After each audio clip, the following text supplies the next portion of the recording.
Hello and welcome back.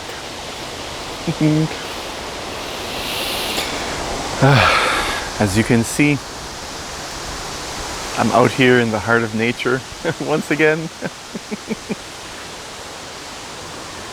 While the heat of summer is still here and it's more convenient and easier to do so, I really enjoy making these videos out here. Not to escape people, cars, machines. It has nothing to do with escaping from anything.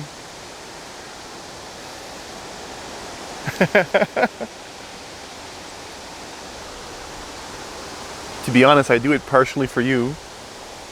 Because I know it's nice to look at. And I enjoy being out here as well. So it's a shared experience for the both of us.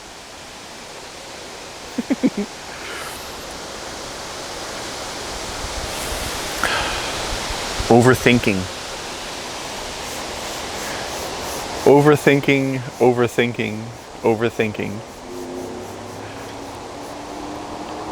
Something that I've experienced for the vast majority of my life, and something that I still see that has such power over people. Having freed myself from this form of madness, I can see from the other side what it really is. And having been there myself for the vast majority of my life, I have a very deep understanding of what it's like, what it feels like to be constantly pulled in by your mind, almost as though you're on a horse being pulled and you're just being dragged across the dirt road, not really in control. Overthinking is almost like as though you think you're drowning in a river that doesn't exist. Be like a man flailing his arms, help me, when he's just on the grass on a beautiful day.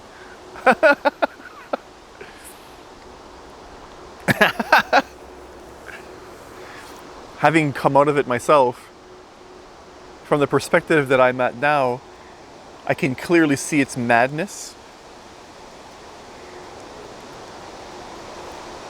And part of you enjoys it. There's a familiarity there. There's a part of you that identifies with the thoughts that you're having at the time, and this mad urge that feels as though it needs to solve whatever it is that's going on in the mind at the time. This frantic nature of the thought.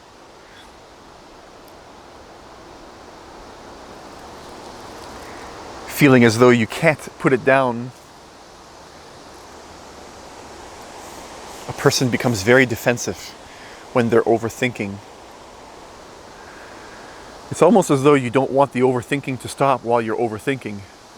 It's as though that man is on the grass flailing his arms, help me, and you're trying to tell him, dude, there's no water. You're on the grass, the sun's right there, it's a beautiful day. And they want nothing to do with it. But, I know, but. It's really schizophrenia.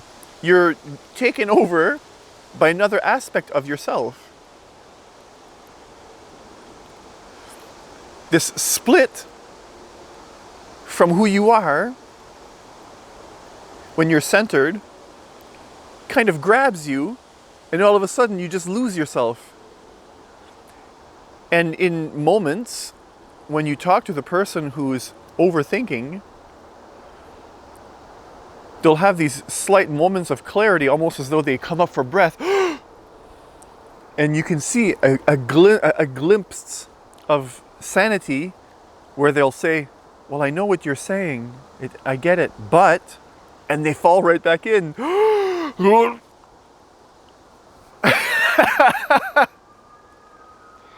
There's telling you, I know what you're saying is right, and I can see I'm not in my right state of mind. But what is it? Do you enjoy it that much that you can't stop it?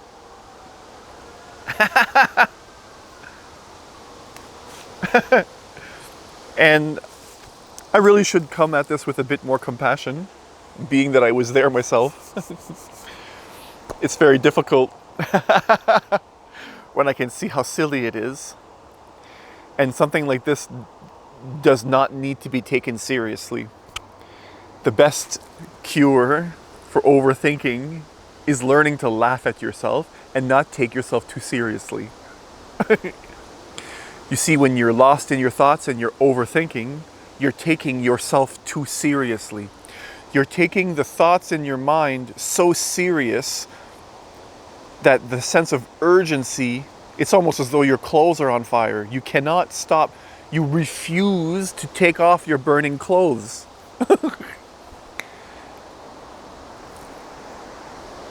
Overthinking.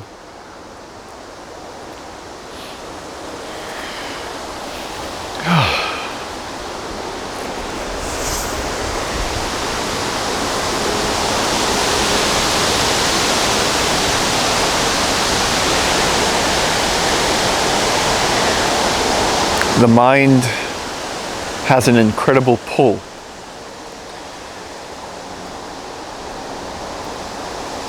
Some thoughts are like black holes. They're not real black holes. As scientists say, once you pass the event horizon, there's no getting out of the black hole. Some thoughts will feel like that. Some thoughts will feel that powerful, but they really aren't.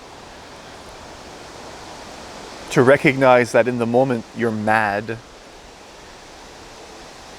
to be honest with yourself in the moment is very difficult. When a person is lost in their overthinking, the same way that you'd be pulled in by the gravity of a black hole, you might need to allow yourself to go around the orbit and then have it fling you out on the other side, and then get a little bit of distance from that black hole before you can feel the sense of danger is lessened. And in that same way, when overthinking kind of passes, it's only when you look back that you can see you were losing yourself. You were lost. A split from your personality, fragmented itself off of the center of you, and for a while took control of your consciousness, of your conscious awareness. It hijacked your sanity for a moment there. And you can see it once you gain a bit of distance from it. And it's only by continually reflecting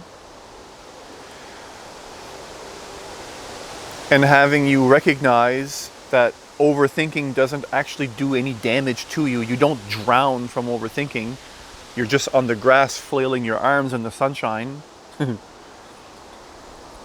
It takes a bit of distance at first, and then you can look back, and you really need to have the desire to want this to stop. And then you can look back, and eventually, as you can notice yourself in the pattern more and more, begin to free yourself and find the truth that, oh look, I'm overthinking again. And the laughter comes from recognizing that it never hurts you, and that it is a silly pattern, and that it is your own doing. Laughter truly is the best medicine when it comes to anxiety, overthinking, depression, any kind of these negative states of mind that feel as though they have the ability to crush you and that you can't seem to get out of it. These patterns of thought, these energy formations of the mind that have such a strong gravity. And they do have a pull, but only because of the habit. In the mind, in the brain, physically, there's what scientists call neuroplasticity. And anything that you do repetitively becomes stronger. So the connection between, this state of being to this state of being, there builds a connection to it, and the connection grows stronger. You could think of it as a hole, and the hole gets bigger and bigger, and eventually it gets easier to fall into that hole. It becomes a pattern. So when you're used to overthinking and you believe it has power over you, that hole gets so big that the minute it happens, it sucks you in before you even have a chance to do anything about it. And what's beautiful about neuroplasticity, the way the brain actually functions, is that these connections, you can change them yourself. So no mental affliction that you have is permanent. You see, that's the beauty. Healing is real, and you can heal. You can close the connection. You can create a new connection as well. So when you see yourself about to slip in, you recognize some of those old patterns. Oh, it's about to happen again. You can make a habit of creating this new connection into sanity.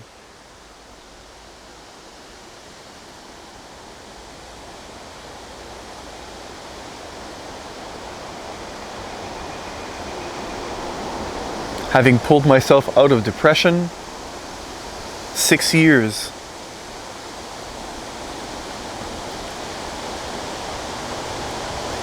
Deep. From that 6-year point, I started to climb out of the black well, the depths of my own sorrow.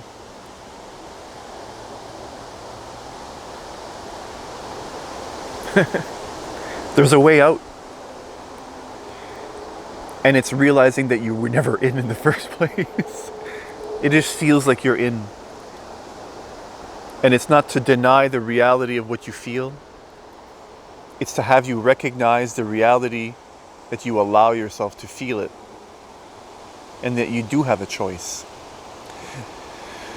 Accepting the responsibility that you allow yourself to be there.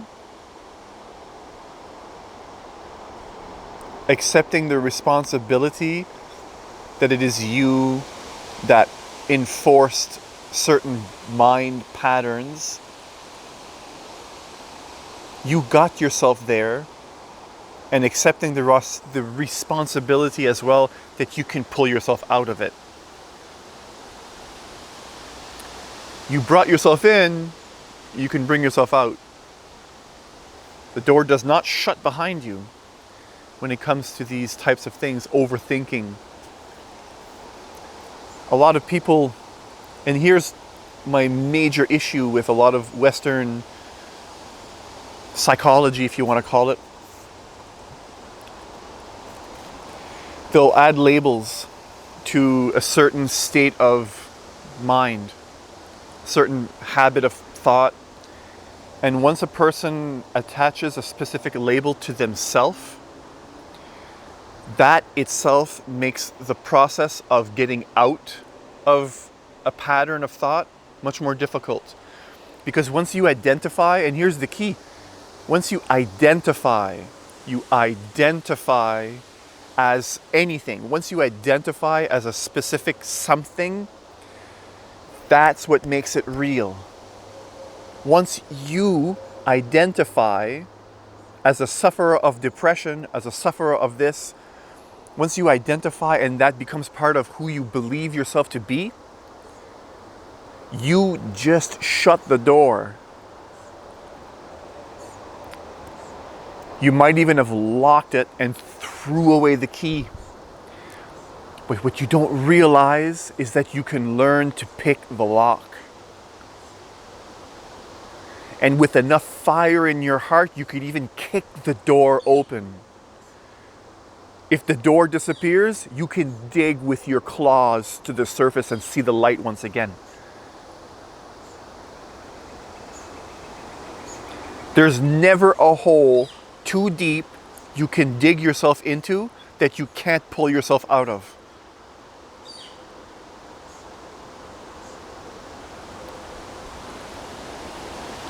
Overthinking is not because of ADHD, ADD. It's nothing to do with these types of things.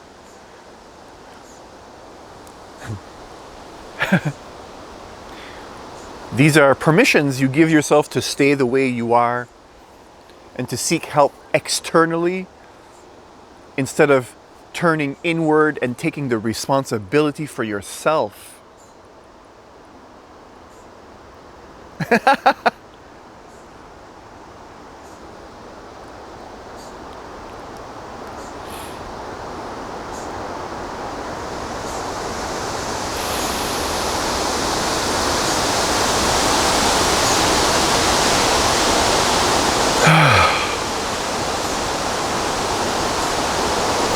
One of the most practical, powerful tools I've learned to sharpen how to use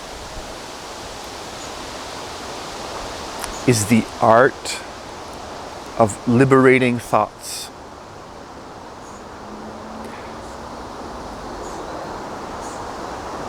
It really is an art. You have to learn how. It takes practice. Just like painting, drawing, riding a bike, you're going to fall.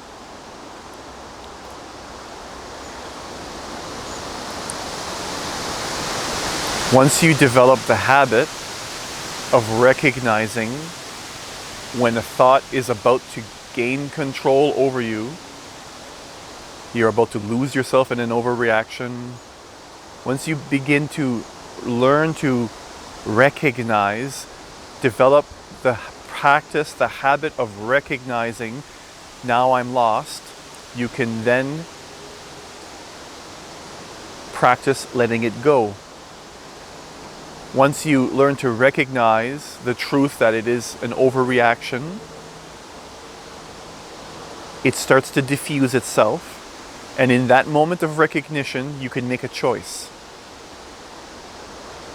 You can go with the flow of pain that you've been following all this time, that you know leads you to more anxiety and depression. Or you can choose to swim sideways in the river and reach the shore. It's a bit more effort at first, but your muscles, just like in a real river, the more often you swim against the current, or sideways into the shore, I should say, not against, your muscles become stronger, your reaction time becomes quicker, and in the same way, your brain will build this habit of recognizing a thought that you don't want there, that you recognize as destructive, feeling the pull of it, and allowing it to simply slip away. It doesn't make sense to deny you're swimming in a river. You're not denying, you're not going to complain about it. That's not the point I'm talking about. It's taking action on it. It's responsible action. Your ability to respond to any mental pattern that you have inside your mind. You are the master of your own inner space. You just forgot it. And you've given all of this power to labels given to you by people who don't even understand what it feels like for themselves. Act on your ability to respond to your own inner space.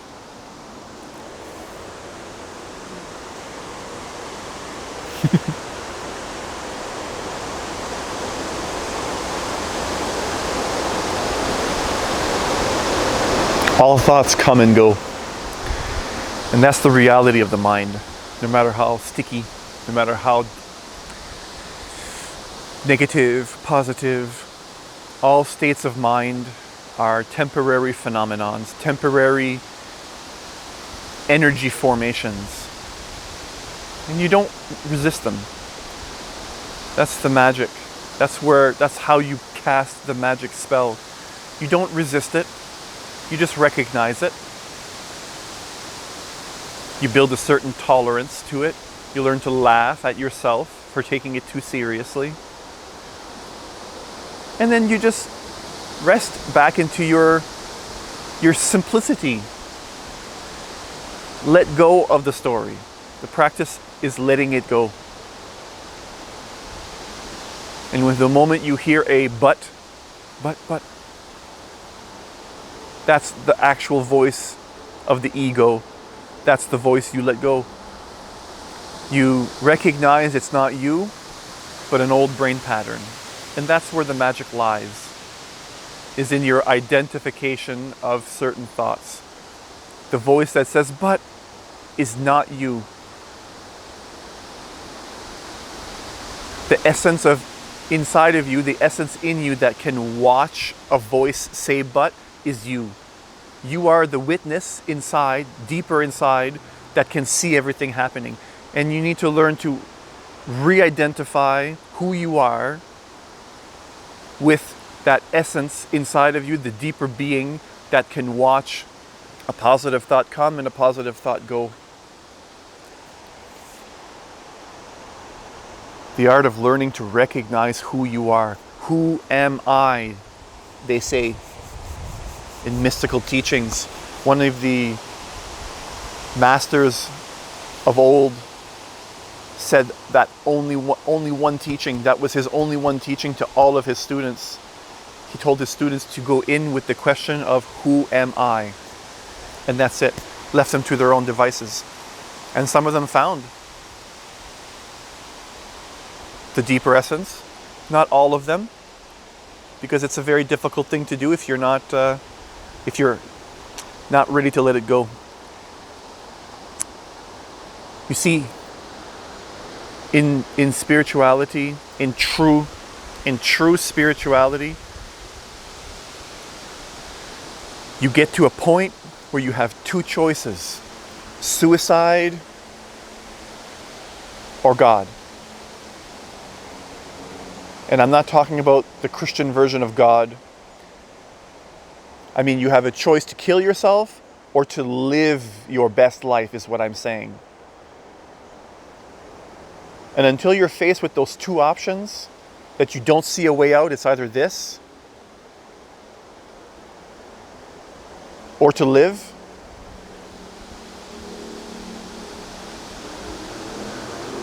You might not find the motivation to really act on what I'm talking about, because parts of you is going to still want to